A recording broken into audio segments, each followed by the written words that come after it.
bahawasanya seseorang yang berdosa dia hanya tanggung dosa dia je, dia tak tanggung dosa orang lain, kecuali kalau dosa itu memang datang daripada dia. Contoh,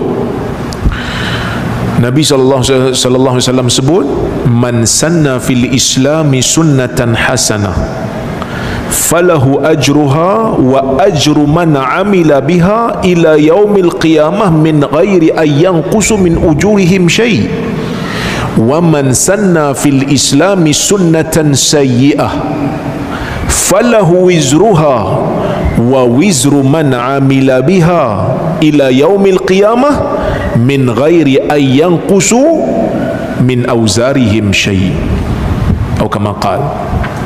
Nabi SAW sebut dalam hadis, Nabi kata, sesiapa yang menunjukkan sunnah yang baik dalam agama ni, siapa yang menghidupkan satu sunnah yang baik, maka dia akan dapat pahala bila dia amalkan benda baik itu, dan dia akan dapat pahala bagi orang yang ikut dia sampai hari kiamat, tanpa ada kurang sedikit pun pada pahala orang yang mengamalkan.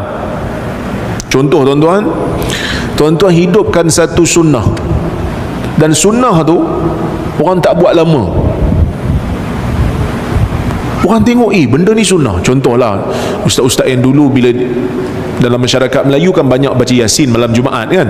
Jadi tuan-tuan mulakan sunnah, tuan-tuan cuba sebut, tuan-tuan malam Jumaat sunnahnya baca surah Kahfi. So orang follow, tuan-tuan buat, orang follow sampai bila-bila, kerana tuan-tuan yang mulakan dalam negeri tu, dalam kampung tu, akan dapat pahala sampai bila-bila selagi mana ia diamalkan. Min ghairi ayyan qusa min ujurihim syai'. Pahala orang yang beramal yang mengikut tu tak kurang pun. Bukan maksud Allah Ta'ala kerat dua pahala tu, setengah bagi kat orang yang beramal, setengah bagi pada orang yang tunjuk. Tak, Tuhan akan bagi pahala lain. Yang ni dapat pahala sempurna, orang yang amal ni. Pahala orang yang tunjuk mula-mula tu dia akan bagi sempurna juga. Sebab itu Ibn Hajar dia ada hurai dalam masalah Khadijah bintu Khuwailid kan. Khadijah kan orang pertama masuk Islam. Bila Nabi SAW terima wahyu je, Khadijah terus beriman. Tak ada cakap banyak, dia terus beriman dengan Nabi SAW. Dia terus pujuk Nabi dengan perkataan yang sangat-sangat menunjukkan dia tak ada keraguan langsung pada kebenaran Nabi SAW. Kan Nabi balik dalam keadaan menggeletar, takut. Zammiluni, zammiluni, selimutkan saya, selimutkan saya, Nabi kata. Fazammaluhu hatta dhahaba anhu raw. Dia orang pun selimutkan Nabi, Khadijah selimutkan Nabi. Bila Nabi SAW dah tenang, Nabi cerita, Nabi kata, laqad khashitu ala nafsi, aku takut dengan diri aku ni. Nabi takut sebab pengalaman ni Nabi tak pernah tengok, tak pernah jumpa. Sebab ulama ada dua pendapat. Masa Jibril alaihi salam jumpa Nabi dekat Gua Hira tu, macam mana bentuk Jibril? Ulama ada bincang.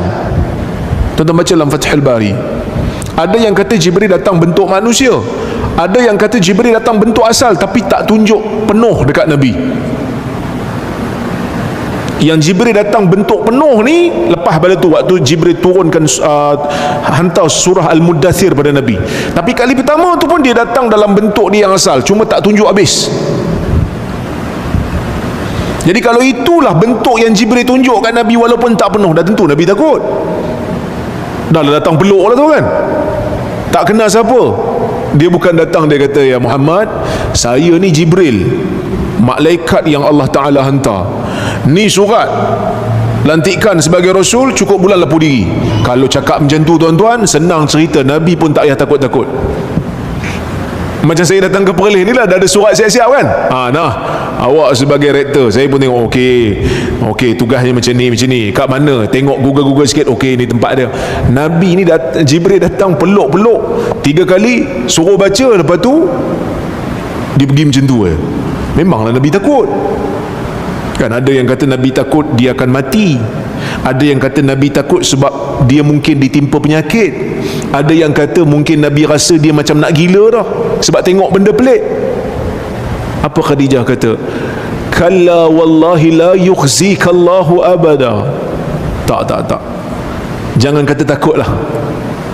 Allah sekali-kali tidak akan mengecewakan kamu selama-lamanya. Wa innaka latasilur rahim, kerana kamu sentiasa menghubungkan hubungan silaturahim. Wa tahmilul kal wa taqsibul ma'dum wa taqrid dhaif wa tu'inu ala nawaibil haq. Engkau sentiasa menanggung bebanan, engkau sentiasa bantu orang susah, engkau sentiasa beri benda yang istimewa yang orang lain tak boleh beri.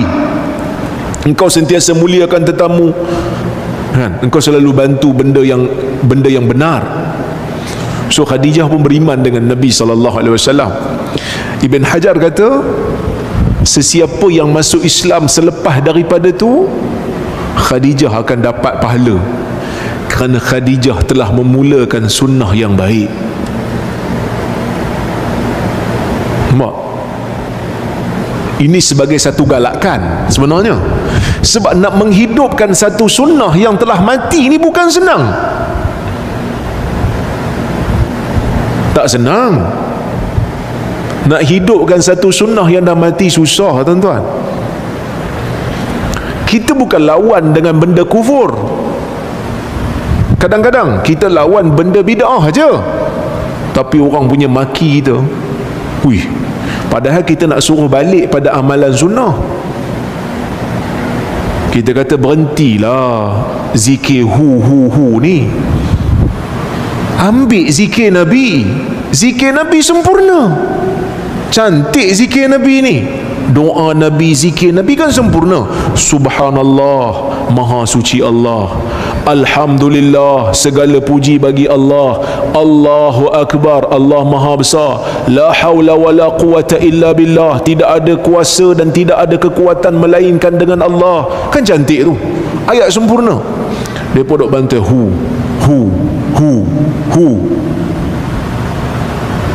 Advance sikit. Kita perakan ni zikir ke syok ni?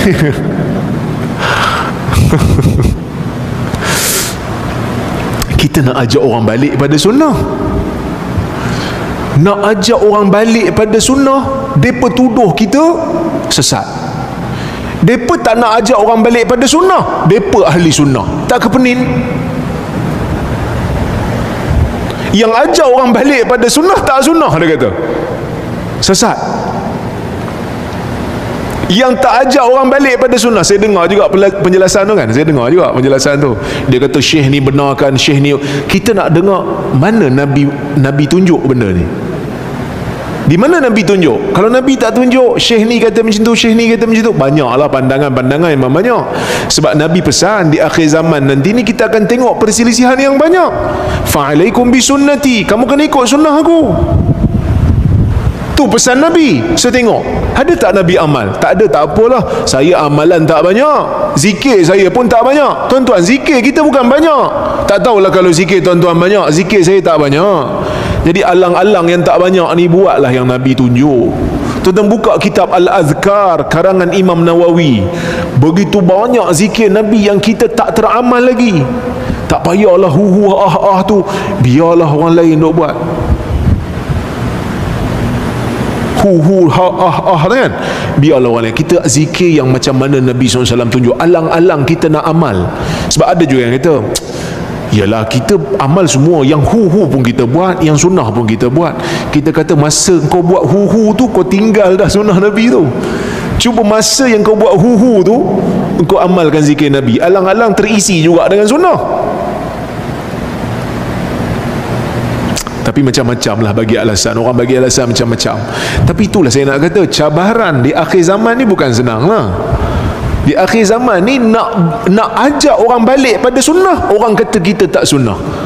Awak Wahabi, dia kata, bukan ahli sunnah. Kembalilah kepada ahli sunnah. Kita pun tanya, nak kembali kepada ahli sunnah ni macam mana? Amalkan bid'ah hasanah. Pening kepala kita.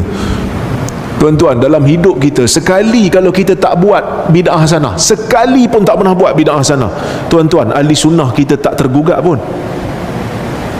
Katalah satu orang pakcik duduk betul-betul dekat kampung, jauh pada orang, dia tak pernah tahu tentang bid'ah hasanah. tapi dia tahu sunnah Nabi SAW. Ahli sunnah tak dia? Ahli sunnah dia, walaupun dia tak pernah amal bid'ah hasanah versi Melayu, dia tak pernah buat. Bukan saya nak marah sangat bid'ah hasanah ni, memang ada bid'ah hasanah ni sebahagiannya, tapi kadang-kadang ada benda yang kadang-kadang tak terima bid'ah hasanah bukan ahli sunnah. Pelik lah. Tak buat bid'ah hasanah bukan ahli sunnah. Tak buat bid'ah hasanah, tak terima bid'ah hasanah, tak ganggu ahli sunnah pun. Tak ganggu lafaz ahli sunnah tu. Kerana ahli sunnah orang yang berada di atas sunnah, bukan berada di atas bid'ah. Cuma Nabi SAW beri galakan pada orang yang nak hidupkan sunnah ni, pahala dia berterusan. Sebab apa? Sebab nak hidupkan sunnah di akhir zaman yang dah mati ni, kita berhadapan dengan cabaran. Sebab tu Nabi bagi ganjaran besar. Dia tak putus selagi mana orang beramal. Dan Nabi beri ancaman, sesiapa yang tunjuk pula benda yang tak bagus, dosa yang dah mati dia pergi munculkan balik, kan? Dosa tu dah mati dah, dia pergi munculkan. Ataupun dosa yang orang tak pernah kenal, dia pergi buat, sehingga dosa tu jadi hidup lepas daripada ditunjuk, tak putus. Dia akan dapat dosa sebab orang ikut dia. Ini dipanggil dosa berantai dan pahala berantai. Dosa berantai dan pahala berantai ni sebenarnya adalah hasil usaha dia. Sebab orang buat, tiru dia. Sebab tu Nabi SAW cukup tak suka orang yang menzahirkan dosa dia. Nabi tak suka. Nabi tak suka al-mujaharah bisu. Nabi tak suka. Apa mujaharah bisu? Orang yang buat dosa sembunyi-sembunyi, esok pergi cerita, semalam aku buat macam ni, dia cerita kat orang dosa dia. Nabi tak suka. Kenapa Nabi tak suka? Sebab nanti orang dapat idea, oh macam tu dia buat dosa, aku pun nak try. Nabi tak suka. Sebab Nabi nak environment masyarakat Muslim ni environment yang bersih.